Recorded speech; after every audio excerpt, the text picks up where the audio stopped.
HSC শিক্ষার্থীরা বোর্ডে একটু লক্ষ্য করো, দেখো আমি তোমাদের আইসিটি বইয়ের ৪র্থ অধ্যায় ওয়েব ডিজাইন পরিচিত এইচটিএমএল এর কিছু বহু নির্বাচনী প্রশ্ন লিখে রাখছি। তো তোমাদের পরীক্ষায় কিভাবে আসবে আর তোমরা কিভাবে পড়াশোনা করবে, কিভাবে উত্তর করবে, সে বিষয়টা আলোচনা করে দিচ্ছি। দেখো, তোমরা সাধারণত জানো যে আইসিটি প্রশ্ন হুবহু আসে না, কিন্তু কিছু কিছু অংশ থেকে হুবহু প্রশ্ন আসে, যেমন 3 টাইপের যে অংশগুলো আছে। এই মুহূর্তে আমি বোর্ডে যে প্রশ্নগুলো লিখে রাখছি, এটা হচ্ছে ৪র্থ অধ্যায়ের ওয়েব ডিজাইন পরিচিতি সংক্রান্ত প্রশ্ন, অর্থাৎ ওয়েবসাইট কাঠামো ইত্যাদি।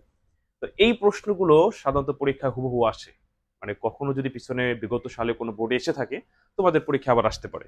তো আর কিছু প্রশ্ন আছে যেটা হুবহু আসে না, সেটা হচ্ছে ম্যাথ টাইপের প্রশ্ন, যেটাতে এইচটিএমএল ট্যাগ দিয়ে ভিন্ন ভিন্ন ভাবে ঘুরায় ঘুরায় প্রশ্ন করতে পারে, অথবা উদ্দীপক পরিবর্তন করে দিতে পারে। আর সংখ্যা পদ্ধতি গেট তো হুবহু আসেই না প্রায়।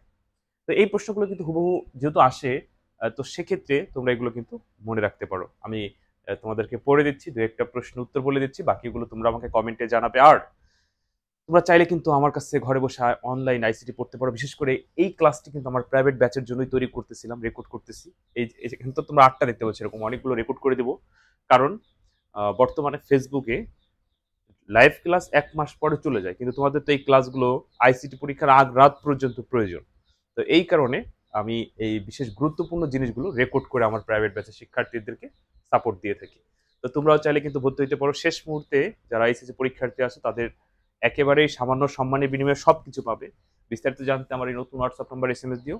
মাত্র 499 টাকায় সাজেশন শুরু থেকে শুরু করে basic class, live class, record class, সবচেয়ে বড় কথা হচ্ছে আইসিটিতে কোনো সমস্যা হবে না। আমার এই নাম্বারে এসএমএস দিও। যারা এখন আইসিটি নিয়ে দুশ্চিন্তা আছে। আচ্ছা দেখো, আমি একটা লিখছি, ওয়েব পেজ তৈরিতে কোন ভাষা ব্যবহার করা হয়। এই জায়গায় 4টি অপশন দেওয়া আছে, পাইথন, এইচটিএমএল। হ্যাঁ, তো বলো তো সঠিক উত্তর কোনটি? আমি যেমন নিচেরটা কমন প্রশ্ন, এটা উত্তর বলে দিচ্ছি, তোমরা একের উত্তরটা লিখে পাঠাও কমেন্টে। এইচটিএমএল এর উদ্ভাবককে, এখানে যে 8টি প্রশ্ন, খুবই কিন্তু গুরুত্বপূর্ণ 8টি প্রশ্ন, কোনো না কোনো বোর্ডে কিন্তু এই প্রশ্নগুলো আসছে। এইচটিএমএল এর উদ্ভাবককে? Tim Berners Lee, Steve Jobs, Mark Zuckerberg, Bill Gates. হ্যাঁ, তো বলো তো সঠিক উত্তর কোনটি? আমি এটা বলে দিব, এটা সবাই জানো, তাই বলে দিলাম। এগুলো অনেকে জানো না, তাই তোমাদেরকে দিয়ে উত্তর আমি জানতে চাচ্ছি। টিম বার্নার্স-লি, এইচটিএমএল এর উদ্ভাবক হচ্ছে টিম বার্নার্স-লি। আচ্ছা, ওয়েবসাইটের একক ঠিকানা কি? দেখো, এই জায়গায় একটা প্রশ্ন, এই প্রশ্নটা কিন্তু ঘুরাই আবার আসতে পারে। যেমন আসতে পারে, ওয়েবসাইটের একক ঠিকানা কি? আমি বলবো সঠিক উত্তর হচ্ছে ইউআরএল। আবার এরকম আসতে পারে, ইউআরএল কি, মানে ওয়েবসাইটের ইউআরএল কি, বা ইউআরএল কে কি বলা হয়? তখন কিন্তু অ্যাড্রেস, ওই যে ওয়েবসাইটের একক ঠিকানা, ঠিকানা মানে কি অ্যাড্রেস, ওই ইউআরএল দিয়ে প্রশ্ন করলে কিন্তু আবার অ্যাড্রেস হইতো। এরপর বলছে নিচের কোনটি টেক্সট এডিটর? সঠিক উত্তর লিখে পাঠাও। এরপরে বলছে google.com কি? আমার এই ফেসবুকে মাঝে মাঝে আমি এগুলো পোস্ট করি, যে গুগলকে কি বলা হয়? Search engine. এটা সবাই জানো, তাই বলে দিলাম। ওয়েবসাইটকে দৃষ্টিনন্দন করার জন্য নিচের নিচের কোনটি ব্যবহার করা হয়? এখানে সংক্ষেপে লিখছে আর কি, নিচের কোনটি ব্যবহার করা হয়। এই জায়গায় তোমরা 4টে অপশন দেখতে পাচ্ছ। তো সঠিক উত্তরটি আমি কি বলবো না তোমরা বলবো? আমি আমি যদি বলেই দেই, তাহলে পরে তোমরা রিসার্চ করলা কোথায়, পড়লা কোথায়? আইসিটি তো মুখস্থ করার বিষয় না, তাই না? তোমরা একটু রিসার্চ করে আমাকে কমেন্টে জানাও তো, তাহলে আর কখনো ভুলবে না। নিজের একটু রিসার্চ করো, খুঁজে বের করো, বোঝার চেষ্টা করো। এটা নিয়ে যত বেশি ঘাটাঘাটি করবো তত বেশি সেফ থাকবে। একটি ওয়েবসাইটের অংশ হলো, মানে একটা ওয়েবসাইটে কি কি অংশ থাকতে পারে? অনেক অংশ থাকতে পারে। তো এখানে 3টা অপশন দিয়েছে, 3টা অপশনের মধ্যে কোনটা সঠিক, কোনটা সঠিক। এই ধরনের প্রশ্ন করার একটা কৌশল আছে, সেটি কি?